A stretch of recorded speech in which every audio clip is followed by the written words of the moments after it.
Goeienaand. Dit is Loot Jooste wat hier uit 'n koel Bloemfontein met die gesels vandag.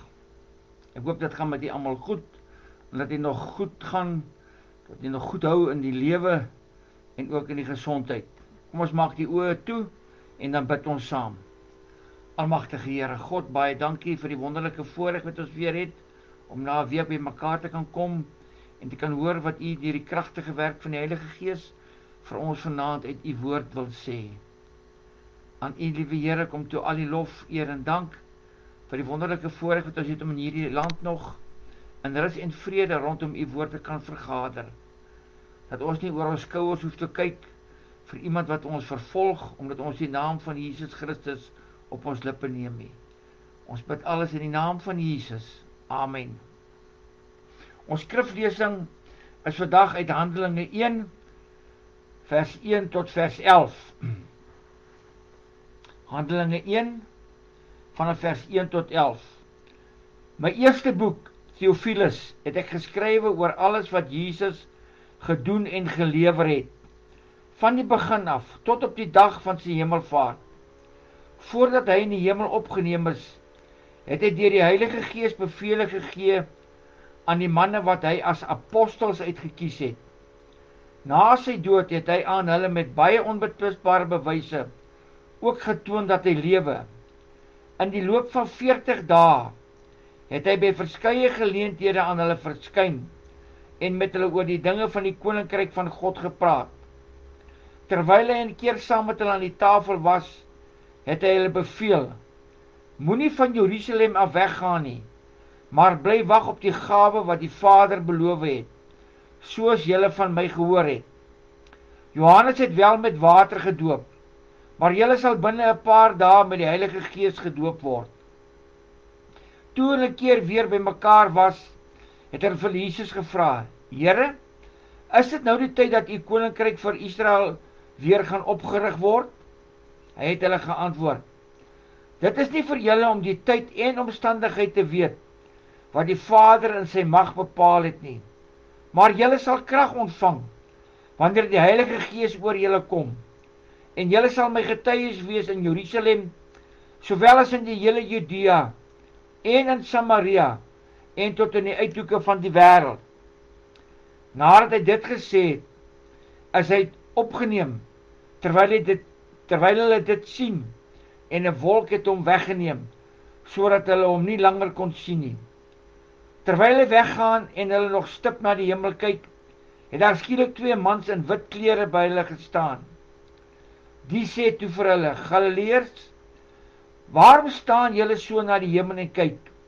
Hierdie Jesus wat van julle af na die hemel toe opgeneem is, sal net so terugkom, soos julle hom na die hemel toe sien opgaan het. Tot sover ons skriflesing. Ja, ons gaan vandag praat oor die verspreiding van die evangelie, deel 1.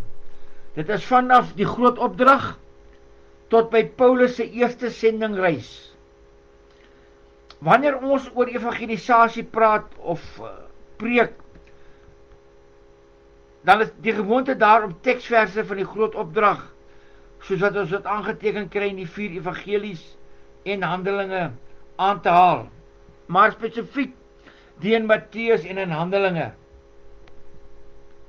Ons ken ook almal die gebeure rondom die uitstorting van die Heilige Gees op Pinksterdag, wat 'n voorvereiste was vir die begin van die wêreldwye evangelisasieveldtog, soos beveel deur Jesus in sy groot opdrag aan die apostels, wat ook vandag nog steeds vir ons, vir al God se kinders, geldig is. Daardie groot opdrag is nog nooit vervang of geneutraliseer nie.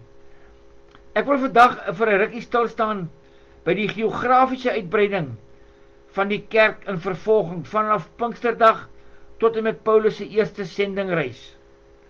Die doel daarachter is om 'n beter perspektief aan die luisteraar te gee oor hoekom die groot opdrag sekere geografiese elemente bevat. Een aspek wat kinders van die lewende God nooit uit die oog moet verloor nie, is die feit dat hulle 'n God van orde aanbid en dat hierdie orde ook vasgevang is in die manier waarop die evangelie oor die wêreld heen uitgedra moes word. Kom ons kyk na wat sê die groot opdrag spesifiek ten opsigte van waar en tot waar die evangelie van Jesus Christus verkondig moes geword het, deur die apostels, maar ook selfs nog deur ons vandag.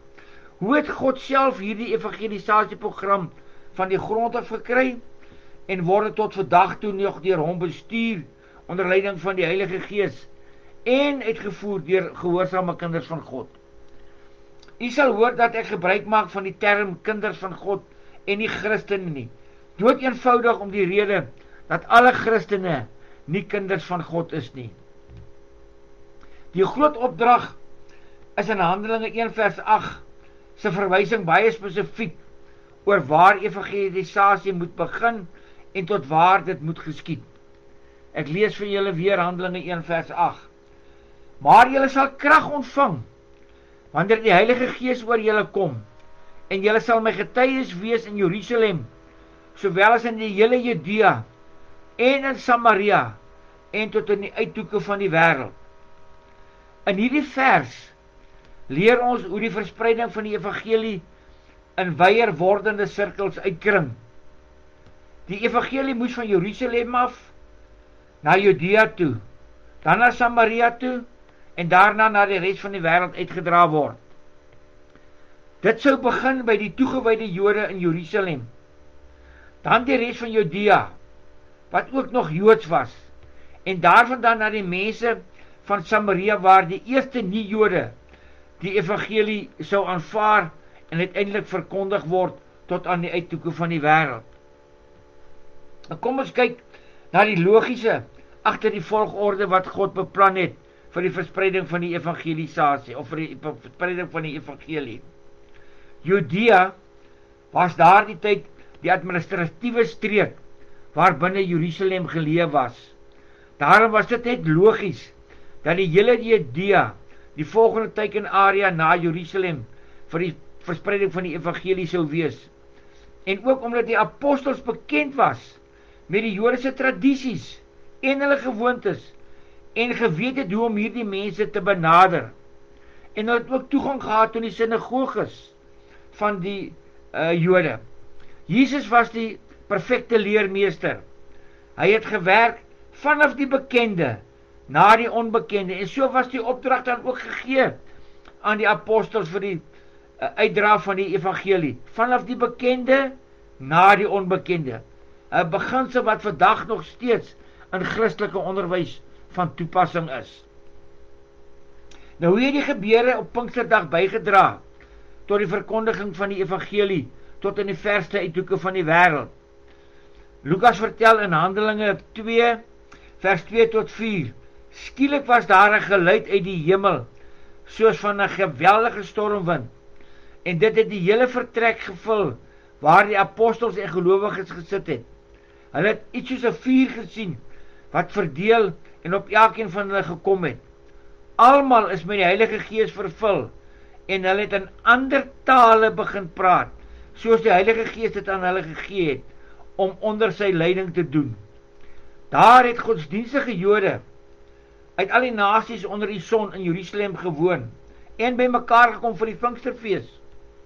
Toe die mense die geluid hoor, het 'n groot skare saamgedrom, en omdat elkeen gehoor het hoe daar in sy eie taal gepraat word, het hulle nie geweet hoe hulle dit het nie. Verras en verbaas, sê hulle toe, die mense wat daar praat is tog almal Galileërs. Hoe hoor elkeen van ons dan sy eie moedertaal? Nou met godsdienstige Jode word bedoel toegewyde Jode uit verskillende wêrelddele wat tydens die Pinksterfees in Jerusalem saamgetrek het. Hulle was pelgrims of hulle was dalk permanente inwoners daar. In Handelinge 9 tot 11 word verskeie lande, of Handelinge 1 vers 9 tot 11 word verskeie lande en volke vermeld onder die wat by die Pinksterfees teenwoordig was.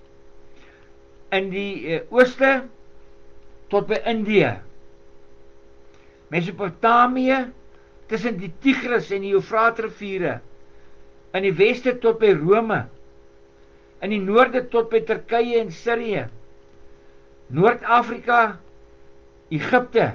Egipte het sedert die 8de eeu voor Christus 'n toevlugsoord vir die Jode geword. 2 van die 5 woonbuurte in Alexandrië byvoorbeeld was Joods gewees.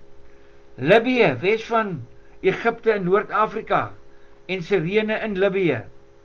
Die eiland Kreta, die 4de grootste eiland in die Middellandse See, dis waar die Kretensers gebly het. En Judea was die tuiste van Jode, maar word hier dalk in betekenis van die Ou Testament gebruik, wat strek vanaf die Egipte spruit tot by die Eufraat-rivier, dit wil sê Galilea ingesluit. Ons sien dus dat hierdie mense wat teenwoordig was in Jerusalem toe die Heilige Gees uitgestort is oor die apostels, het van 'n wye area gekom, baie ver wyd rondom Jerusalem. As ons vat in die ooste tot by Indië en in Afrika tot by Libië. Dit was 'n geweldige area wat ingesluit was by hierdie mense wat die evangelie vir die eerste keer gehoor toe Petrus sy toespraak gemaak het. In totaal word daar 14 gebiede of mensegroepe genoem en uit hulle het omtrent 3000 tot bekering gekom. Dink aan die geweldige impak wat dit alreeds op die uitbreiding van die evangelie gehad het, toe hulle teruggekeer het, na die Pinksterfees na hulle eie gebiede toe. Is dit nie wonderlik hoe God hierdie verspreiding van die evangelie beplan het nie?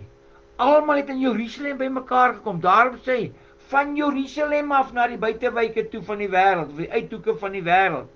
Almal was daar, en hulle was van verskillende nasionaliteite, en hulle het verskillende tale gepraat, maar deur die werking van die Heilige Gees kon elkeen hoor wat gesê word daardie dag, op die Pinksterfeesdag, deur Petrus en die ander apostels. Dit het alles begin dus met die uitstorting van die Heilige Gees en Petrus se treffende boodskap daar in Jerusalem. Danksy Petrus en Johannes se vreeslose prediking en die onderlinge liefde van die gelowiges het die kerk in Jerusalem vinnig gegroei. Petrus en Johannes het na die tempel toe gegaan en hulle het daar in die gange het hulle gegaan en hulle het die evangelie gaan uitdra aan die ander Jode wat daar was. Ons kry hierdie gedeeltes in Handelinge 2 vers 43 tot 4 vers 37 beskryf vir ons mooi die optrede van Petrus en Johannes en ook van die probleme wat hulle daar gehad het. Die jong kerk was egter nie van sy probleme gevrywaar nie. Daar was slagtes van bedrog uit eie geleedere, maar ook teenkanting van buite wat gelei het tot arrestasie, soos Petrus en Johannes self wat gearresteer is, en die ander apostels. Geeseling, Petrus en Johannes het slaag gekry, en selfs die dood van gelowiges, ons sal net nou sien van hulle. Gelowiges is aangestel om te help met die versorging van die gemeente, sodat die apostels hulle kon toespits op die prediking van die evangelie. So vinnig het hierdie jong gemeente, hierdie jong kerk gegroei, dat dit later te veel geword het vir die apostels om die barmhartigheidsdienst te doen en ook die verkondiging van die evangelie.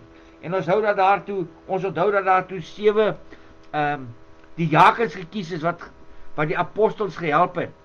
Nou Filippus was een van die eerste diakens. In Handelinge 5 vers 1 tot 8 vers 3 lees ons die verhale van of die verkondiging van die evangelie deur Filippus tot in Samaria.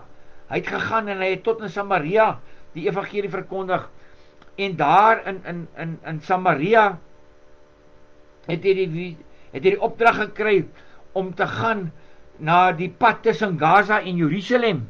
En ons onthou het hy gehardloop so in toe om die evangelie te bring aan hierdie Ethiopiër. Een van die koningse amptenare van Ethiopië wat daar besig was met die boekrol van Jesaja en hoe dat Filippus op die wa geklim en hierdie man tot bekering gelei het. Ons sien dus dat een mens wat alreeds na Samaria gegaan het, wat noord van Jerusalem en Judea gelê het, hy het daar vanaf gegaan en hy het na die pad gegaan tussen Gaza en Jerusalem, wat 'n ver end is. Hy het gehardloop deur die krag van die Heilige Gees, het hy daai man bereik. En hy het aan hierdie Ethiopiër die evangelie oorgedra, en die Ethiopiër het op bekering gekom, en hy is in Afrika in, met die evangelie. Hy het die evangelie in Afrika gaan verkondig. Maar ons sien dat Filippus nie hier gestop het nie. Filippus is daar vanaf na Asdod toe, en hy is al langs die dorpe met die kus op. Die Bybel sê vir ons, het al die dorpies langs die pad na Samaria toe besoek, en het die evangelie daar verkondig, tot by Caesarea. En daar in Samaria was ook toe Petrus en Johannes later. Hulle het gaan kyk hoe dit daar met die nuwe gelowiges gaan. Nou, Stefanus was ook een van die eerste diakens gewees, daar in Jerusalem.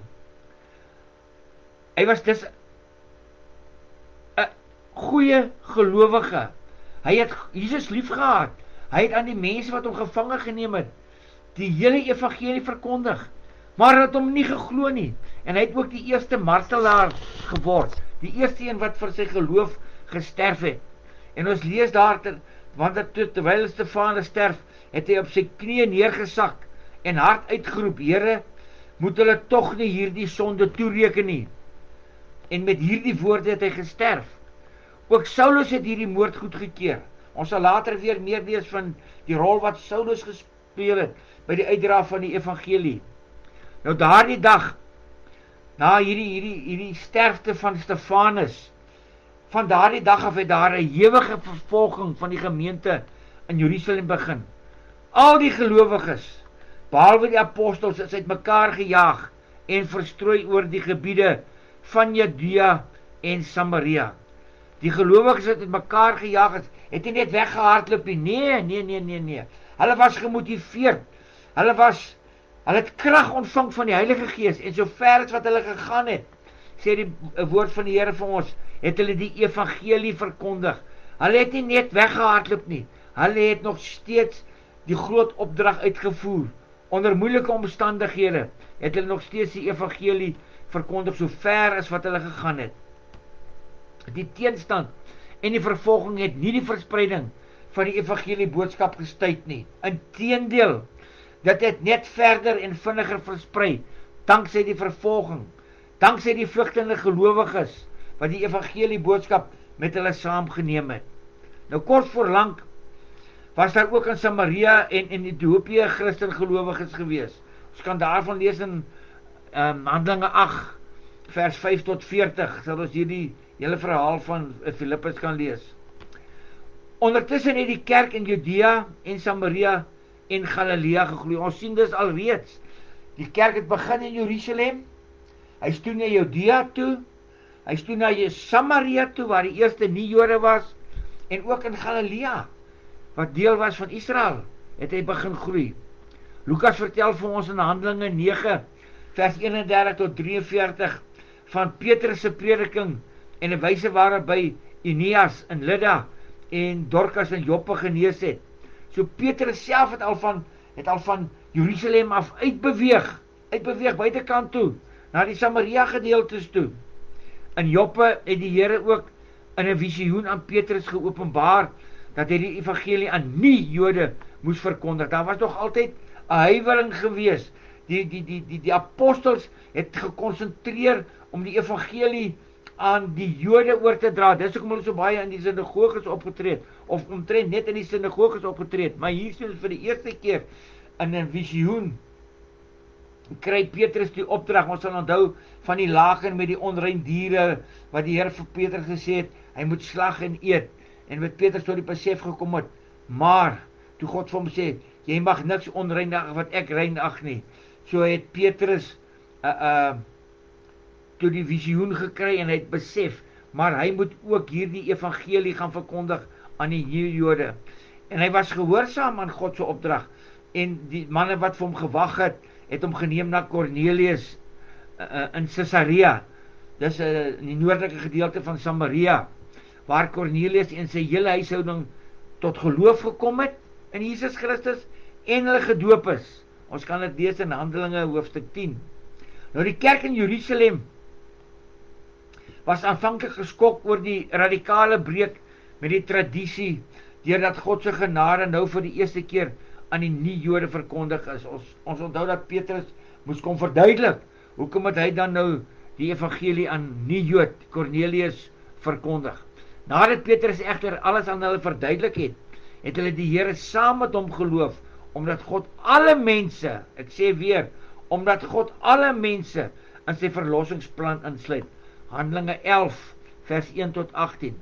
Nou, hierna het die evangelie nog verder uitgekring, en is dit in Grieks, in Antiochië, deur vlugtende gelowiges, en later deur Barnabas verkondig, toe hy die gelowiges daar gaan bemoedig het. Handelinge 11, vers 20 tot 26. Nou, intussentyd in Jerusalem, het koning Herodes Agrippa die Christene in Jerusalem vervolg, om die guns van die Joodse leiers te wen. Daarom het hy Jakobus is die broer van Johannes, laat doodmaak, en het vir Petrus laat arresteer, met die doel om ook vir Petrus dood te maak. Maar die Here het 'n engel in die nag gestuur, en die het vir Petrus uit die tronk uitgelei, na die huis van Johannes Markus toe, waar die gelowiges besig was, om vir hom te bid. Handelinge 12, kry ons die gebeure daar beskrywe. Ons kom weer terug na Handelinge 9 toe. In Handelinge 9 word die leser vir die eerste keer deur Lukas voorgestel aan 'n vurige en 'n toegewyde jong Jood, wat daarop uit was om die evangelie van Jesus Christus met wortel en tak uit te roei. Onderweg na Damaskus, waar Saulus die vervolging van Christene wou voortsit, het die opgestaande Christus egter self aan Saulus verskyn, en het tot bekering gekom. Hierdie is dieselfde Saulus, wat die moordenaars van Stefanus se klere opgepas het, toe Stefanus gestenig is. Ons kan van Paulus se bekering op die Damaskuspad lees ons ook in Handelinge 9 vers 1 tot 9. Nou, ons spring nou weer na Handelinge 13 toe, en daar kan ons te doen met die eerste sendingreis van Paulus. Nou, ons gaan nie vandag in diepte ingaan met die sendingreis van Paulus nie, ons sal volgende keer daarna kyk, hierdie eerste sendingreis van Paulus. Hy en Barnabas is deur die gemeente in Antiochië, dis die Antiochië in Syrië, afgevaardig om 'n sendingreis te onderneem en evangelie op die eiland Cyprus en in die suide van Galasië te gaan verkondig. Nou, wat is die evangelie wat Paulus en Barnabas moes gaan verkondig? Wat is die evangelie wat die apostels moes gaan verkondig van Jerusalem tot in die verste uithoeke van die wêreld? Wat is die evangelie wat ek en u vandag nog moet gaan verkondig tot in die verste uithoeke van die wêreld? Die ware evangelie is die goeie nuus dat God sondaars red. Die mens is van nature sondig en verwyder van God met geen hoop op herstel vanuit hierdie situasie nie. Romeine 3 vers 23 sê vir ons, almal het gesondig en is ver van God af. God het egter voorsiening gemaak vir die mense verlossing deur die dood en begrafnis en die opstanding en die dood van die verlosser Jesus Christus. Sonde is absoluut alles wat teen die wil van God is. As gevolg van die mense sondige natuur, soek hy nie na God nie, en uiteraard is sy denke vyandig gesind teenoor God. Romeine 8 vers 7. Die dinge waarmee die sondige natuur van die mens hom besig hou, is immers vyandskap teen God. Die sondige natuur onderwerp hom nie aan die wet van God nie. Dit kan trouens ook nie. God het verklaar dat die mense sonde hom verdoem tot in ewigheid in die hel, verwyder van God. Dit is in die hel waar die mens die prys betaal vir sy sonde teen 'n heilige en 'n regverdige God. Dit sou sekerlik die slegste nuus wees indien daar geen hoop op herstel van die mense verhouding met God was nie.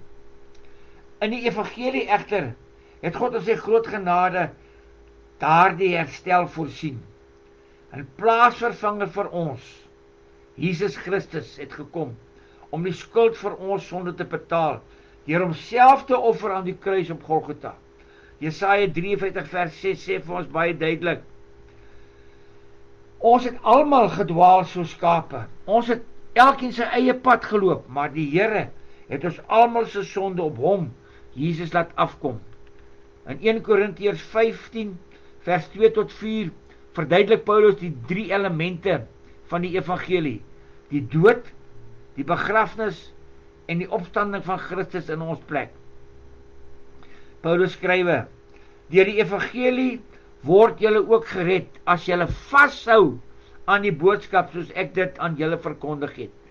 As julle dan aan iets anders vashou, het julle te vergeefs tot geloof gekom. Dit wil sê tot bekering gekom.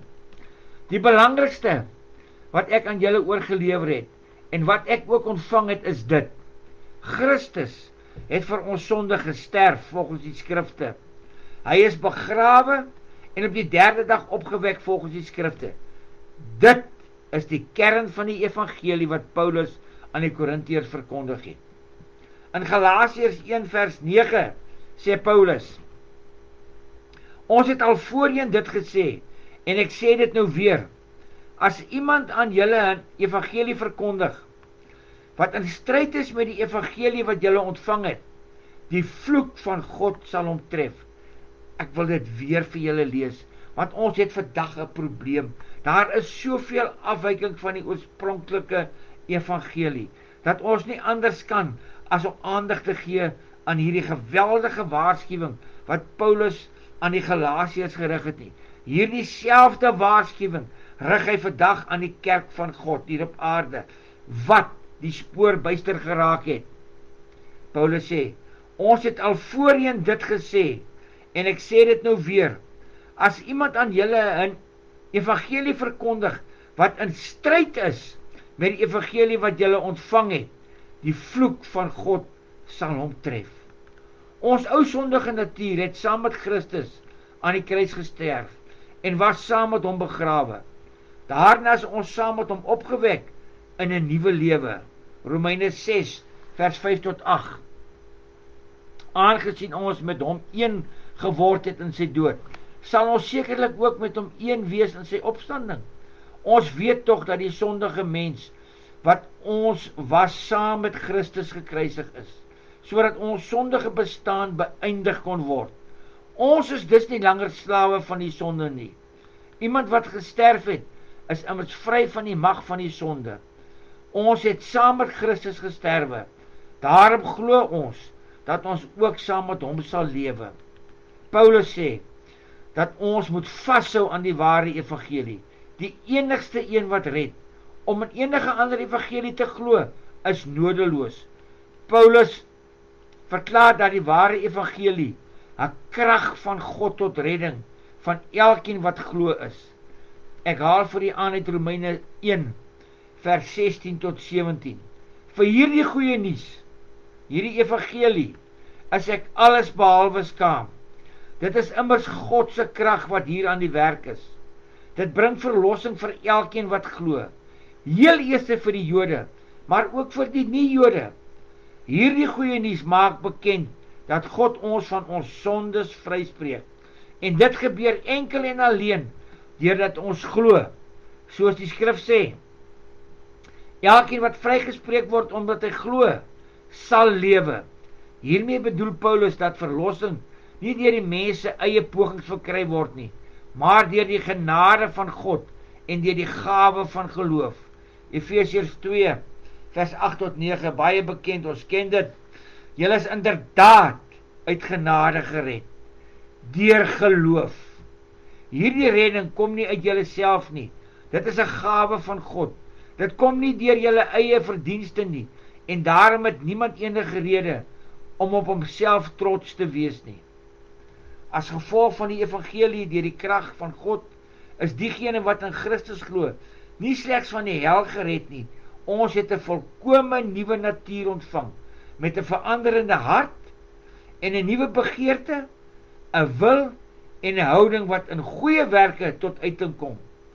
2 Korintiërs 5 vers 17. Iemand wat aan Christus behoort is 'n nuwe mens. Die ou is verby, die nuwe het gekom. Dit is die vrug wat die Heilige Gees in ons voortbring deur sy krag. Werke is nooit die teken van redding nie, maar dit is die bewys daarvan. Efesiërs 2 vers 10. Nee, God het ons gemaak wat ons nou is. In Christus Jesus het hy ons geskep om ons lewe te wy aan die goeie dade waarvoor hy ons bestem het. Diegene wat deur die krag van God gered is, sal altyd die getuienis van verlossing wees deur 'n veranderende lewe. Romeine 10 vers 8b tot 9. En hierdie woord is die boodskap van die geloof, en dit is wat ons verkondig. As jy met jou mond bely dat Jesus die Here is, en met jou hart glo dat God hom uit die dood opgewek het, sal jy gered word. Liewe luisteraar, wil jy vandag u lewe vir die eerste keer of by hernuwing aan God toevertrou vir die ontvangs van die ewige lewe? As u nou u lewe aan die Here wil oorgee, deur permanente breek, ek sê weer, deur permanente breek met u sondig bestaan en sodoende die ewige lewe van God as gratis geskenk wil ontvang deur geloof in die ware evangelie van Jesus Christus alleen, bid dan die volgende gebed agter my aan. Net wanneer u dit bedoel, net wanneer u werklik wil breek met u sondige bestaan en die sondes van u verlede, dan kan u hierdie gebed agter my aanbid. Wanneer u lewe wil oorgee aan Jesus Christus as u verlosser en saligmaker, bid agter my aan. Almagtige God, ek weet, nie uit myself nie, maar onder leiding van die Heilige Gees, dat ek 'n verlore sondaar is, en nie 'n plek in die hemel verdien nie. Ek glo dat Jesus aan die kruis op Golgotha vir my sondes betaal het, met sy kruisdood, dat hy begrawe is, en na 3 dae in die graf, deur u bonatuurlike kragte, uit die dood opgewek is, as oorwinnaar oor die dood, sonde en die Satan. Ek neem Jesus aan as my verlosser, en gee aan u die volle beheer van my lewe oor. Ek het ten volle berou oor my sonde. Ek bely dit vandag voor u, en vra dat u my elkeen van hulle sal vergewe, dat u my sal verlos van my sondige bestaan. Help my deur die werking van die Heilige Gees, om weg te draai van my sondes, om permanent daarmee te breek, en u te volg vir die res van my lewe. Dankie vir die geskenk van die ewige lewe, en 'n plek in die hemel. Amen. Is hierdie gebed wat jy nou gebid het, die begeerte van jou hart? Kyk wat sê die Bybel daarvan in Johannes 6 vers 47. Dit verseker ek, Jesus julle, wie in my glo, het die ewige lewe. Nou kan u met alle eerlikheid vir God sê, ek glo in Jesus Christus, alleen vir my redding, deur u genade en met die kragtige werking van die Heilige Gees. Johannes 1 vers 12. Aan almal wat Jesus aangeneem het, die wat in hom glo, het hy die reg gegee om kinders van God te word. Gaan dan nou, gaan lei 'n lewe van dankbaarheid teenoor God, en doen die goeie werke, nie om die ewige lewe te verdien nie, maar om dankie te sê aan God vir jou redding van die hel. Gaan getuig oor wat God vir jou gedoen het. Wees gehoorsaam aan God se groot opdrag, en gaan saai die goeie saad van die evangelie, van jou eie huiskringetjie af, tot daar waar jy in die wêreld rond beweeg. Haar dieselfde evangelie, waar die apostels voor gesterf het, en voor gelei het. Daar dieselfde evangelie, wat hulle moes uitdra tot in die verste uithoeke van die wêreld. Daar dieselfde evangelie, is die ware evangelie. Dit is die evangelie, wat verkondig, dat Jesus Christus vir ons gelei het, gesterf het, dat hy begrawe is, en dat hy deur God opgewek is uit die dood uit. Dat hy nou opgevaar het na die hemel, en sit aan die regterhand van God die Vader, as middelaar, van waar hy ook weer sal kom, om te kom haal sy kerk, voor die finale oordeel. Amen. Kom ons bid saam. Almagtige Here God, Dankie dat u woord vir ons gegee het. Dankie dat ons u woord in ons eie moedertaal het. Dat ons dit kan verstaan het. Dat ons dit kan verstaan. Net soos wat daardie mense wat in Jerusalem by mekaar was op Pinksterdag, in elkeen van hulle se moedertaal, die evangelie kon hoor toe Petrus gespreek het, en die apostels gespreek het, en amper 3000 van hulle tot bekering gekom het. Dankie dat ons ook die woord in ons moedertaal het. En is my gebed in hierdie dag, dat elkeen wat die woord hoor, elkeen wat die evangelie hoor, sal wegdraai van hulle sondes, sal wegdraai van hulle sondige bestaan. Jesus sal aanneem as hulle verlosser en saligmaker, en sy lewe tot eer en verheerlik van u naam, en tot uitbreiding van u koninkryk op aarde. Dankie Here, vir die voorbeeld van die apostels, en vir die kosbare woord wat ons het tot redding. In Jesus naam, amen. Tot 'n volgende keer, wanneer ons kyk na die sendingreise van Paulus, en hoe hy die evangelie uitgedra het, tot in die verste uithoeke van die bekende wêreld van sy tyd, en al die swaar, wat hy ondervind het, om die boodskap uit te dra, in gehoorsaamheid, aan Jesus Christus se groot opdrag. 'n mooi dag verder.